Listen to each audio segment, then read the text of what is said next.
L'amour avant Internet, ou comment on draguait avant les sites de rencontres. Salut à tous, ici Jean, et avant de plonger dans le passé, pensez à vous abonner à la chaîne et à activer la cloche pour ne rien manquer.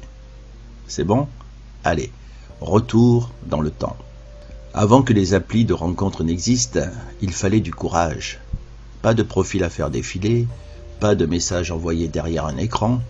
Il fallait aller parler en vrai à quelqu'un, avec le risque de se prendre un râteau monumental devant tout le monde.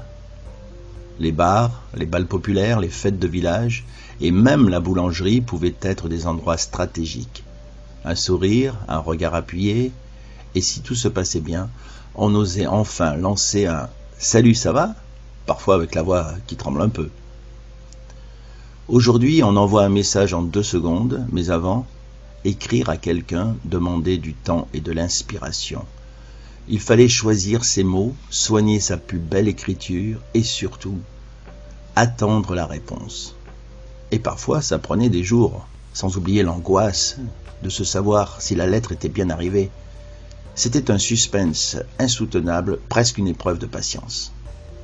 Avant les textos et les réseaux sociaux, il y avait l'ami intermédiaire. Vous savez, celui qui voit discrètement votre amoureuse ou votre amoureux pour tâter le terrain et savoir si vous aviez une chance. Un vrai stratège qui évitait bien des humiliations publiques. Et pour les timides, eh bien, il y avait toujours la technique du petit mot glissé dans un casier ou du bouquet de fleurs envoyé anonymement.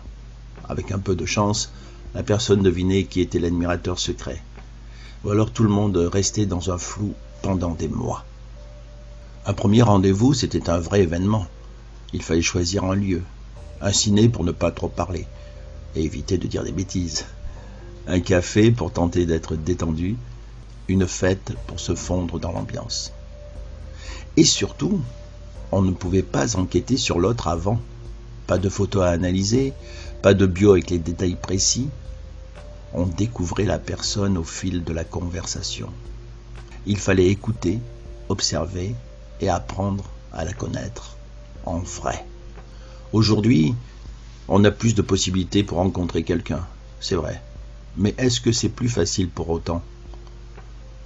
Avant, il fallait faire preuve de patience et d'effort. Chaque rencontre était unique et les liens se créaient autrement. Alors, c'était mieux avant ou pas? Dites-moi ce que vous en pensez dans les commentaires. Et surtout, abonnez-vous à la chaîne, parce que l'amour, ça reste un sujet inépuisable. À très bientôt.